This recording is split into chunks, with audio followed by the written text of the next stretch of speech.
Our project focuses on helping a financial organization transition from its traditional on-premise storage system to secure and modern AWS cloud environment. The goal of this migration is to improve scalability, simplify management, and most importantly, ensure that customer and financial data remains confidential, accurate, and always available. The project is divided into three main security pillars: identity and access management, data security encryption, and network security. My part will focus on the data security encryption, where I'll walk through how we protect data using AWS services such as KMS, S3, RDS, and CloudTrail. Yeah, so as I mentioned, I'll be covering the data security encryption. So the purpose of data security encryption is to make sure that all customer and financial information is protected, both when it's being stored at AWS and while it's being transmitted to customers. Encryption helps preserve confidentiality and integrity while aligning with key compliance standards such as PCI DSS, ISO 27001, and GDPR. Using AWS native services such as KMS for key management, S3 for storage, RDS for databases, and CloudTrail for monitoring, we can ensure every layer of data handling in the cloud is secure. AWS Key Management Service, or KMS for short, is where encryption begins. It provides a centralized way to create, manage, and control encryption keys throughout AWS. For this project, we created a customer managed key called Finance Key. This key is used across different services like S3, RDS, and CloudTrail to ensure consistent encryption standards throughout all the platforms. We also set up strict permissions on this key, where only approved users and roles can administer or use the key, and we enable key rotation to reduce the risk of compromise. So when creating a key management service, you want to create a key.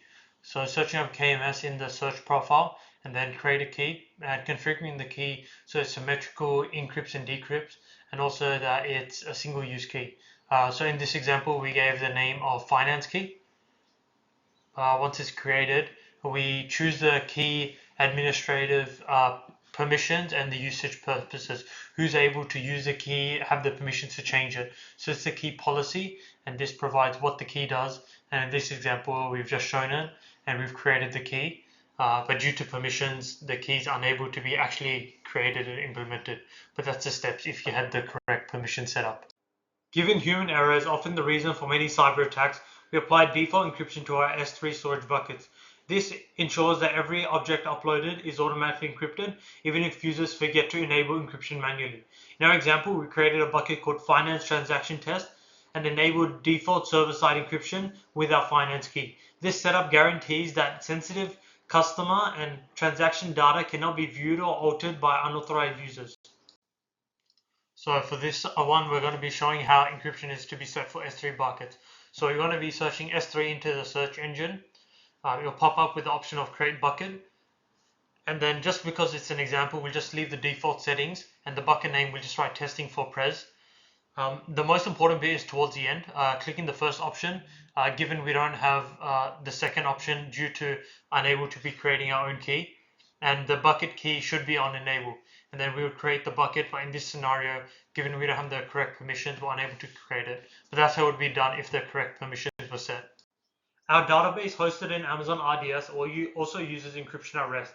During creation, we select the finance key to ensure that the database, its backups, and its snapshots are all encrypted. This design is critical in financial environments because it ensures sensitive transaction data remains unreadable even if the storage media are compromised. It ensures that standards are also met for compliance frameworks such as PCI DSS and ISO 27001. So we want to ensure encryption for Amazon RDS databases. First, we'll search up Aurora and RDS on the search bar. Then we'll click create a database. Though we want to leave everything default for this example, but the creation method we can change to easy create to make it, I guess, a simpler process. Towards the bottom here for the select the encryption key, we only have one option as the KMS key could not be created due to limited access of AWS on my account. However, if the key was to be created, you would select this option opposed to the AWS generic one, as it allows for more flexibility in terms of the adjustable policies and overall is more secure. Hello, my name is Shannon Kumlun, and I'll be talking about the identity and access management part of the project, where this part focuses on how a financial organization can briefly set up IAM to control access within AWS. IAM is one of the more critical parts for cloud security, as it can control who can access what within the AWS environment. We've set up ensuring that users are given least privilege to allow them to access what they absolutely need for their role.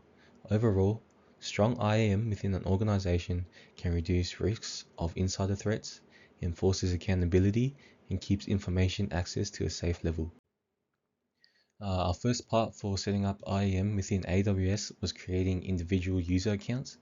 Each staff member will receive their own IAM user ID. In this case, the example would be Finance Officer 1. This is to ensure that no credentials are shared and every user can be monitored and analyzed. For this instance, Finance Officer 1 was assigned a read-only permission to limit the accessibility to viewing payment information and not modifying it, showcasing IAM and its usage for least privilege. So on the main hub, you use the top left search box to type in IAM, and from here you select users from the left hand side and then create user on the top right. And in the example, we'll be using Finance Officer 1, and then we can also attach policies, which we will be doing, and the policy attached will be the read-only access policy, making sure that it's not the other service level ones. So basically with this one, the policy read-only access, this specific policy provides read-only permissions across all AWS services, meaning that the user can view configurations and data but cannot modify or delete anything. This policy was used instead of the other service-specific ones because we want the finance officer to have a broader viewing ability without risking unwanted changes. IAM can also be set up to allow a more efficient way to manage users by creating user groups and then assigning users into them. In this example, a group titled Finance Officers was created and attached the same read-only access policy to it. Then we assign finance users to this group. This is easier for management as it can allow permissions to be assigned in bulk.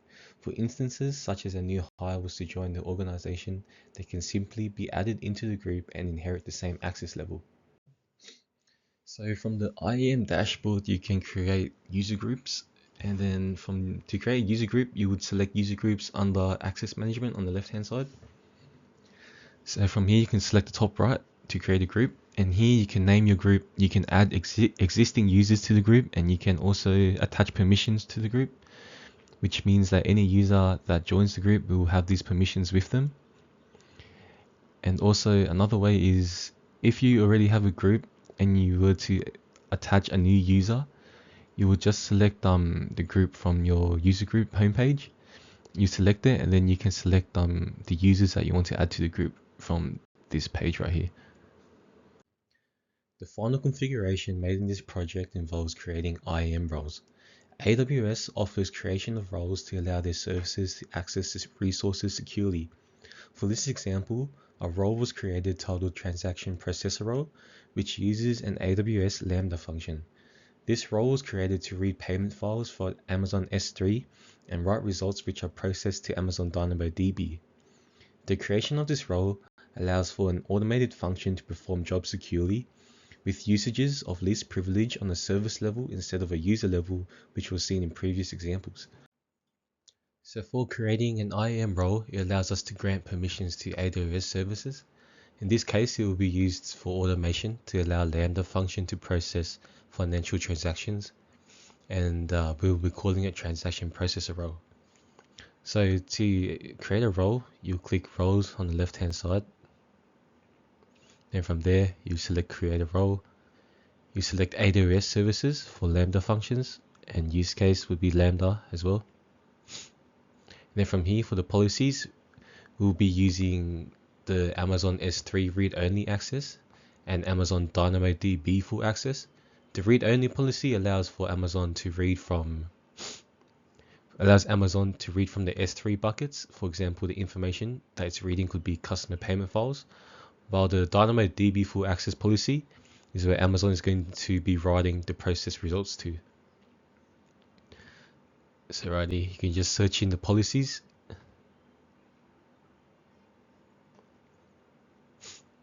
Then from here, you can also give it a name, which in this case will be Transaction Processor Role. Then once you scroll down, you see Create a Role, and that's where you can make your role. Hi, my name is Nathaniel and I'll be doing the network security portion of the assessment.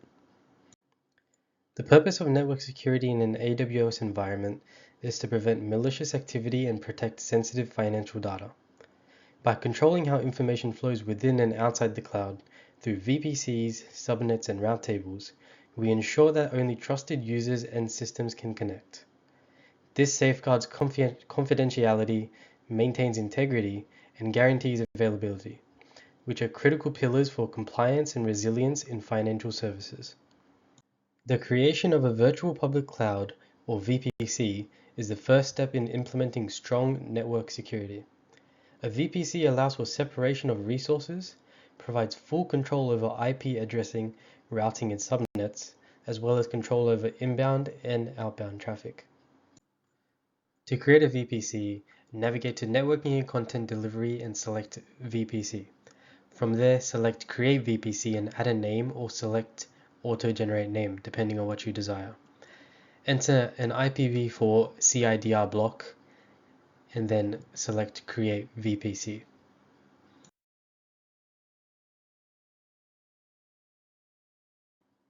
Subnets in a VPC let us divide our cloud network into smaller, more manageable segments. By separating public and private resources, we can control access, improve security, and optimize traffic flow. This structure ensures that sensitive systems stay protected while still allowing public-facing services to operate efficiently. To create your subnets, navigate to Subnets and select Create Subnet. On VPC ID, select the VPC that was just created. Name the subnet to indicate it's public and choose an availability zone. In the IPv4 subnet CIDR block, select a subnet address with /24 and then create subnet.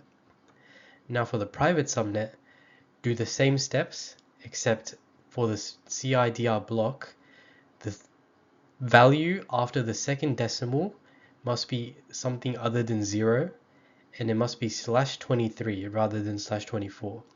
This is to ensure that there is more addresses for the private subnet than the public subnet. An internet gateway is what allows resources in our VPC to connect with the outside world. However, only the public subnets will have access to it, with the private subnets continuing to be isolated from the internet. To create an internet gateway, it's quite simple. Navigate to Internet Gateways in the VPC dashboard and select Create Internet Gateway. Enter a name tag and select Create Internet Gateway. And then to attach the gateway to the VPC, navigate to Actions and Attach to VPC. Select the VPC that was just created and attach Internet Gateway. Route tables in the VPC give us control over how traffic flows between subnets and the internet. By assigning public subnets to a route table with the Internet Gateway, we enable external connectivity while private subnets remain isolated. In the Route Table section on the VPC dashboard, locate the VPC and name it Private Table. Then create a public table and name it Public Table. Once the table is created, navigate to Edit Routes and select Add Route. Set the destination as 0.0.0.0.0/0 and have the target as the internet gateway that you had just created, and select the correct VPC. Save the changes and then navigate to Subnet Associations. Under Explicit Subnet Associations, select Edit Subnet Associations. Select Public Subnet and save associations. This will ensure that the particular route table only uses the public subnet.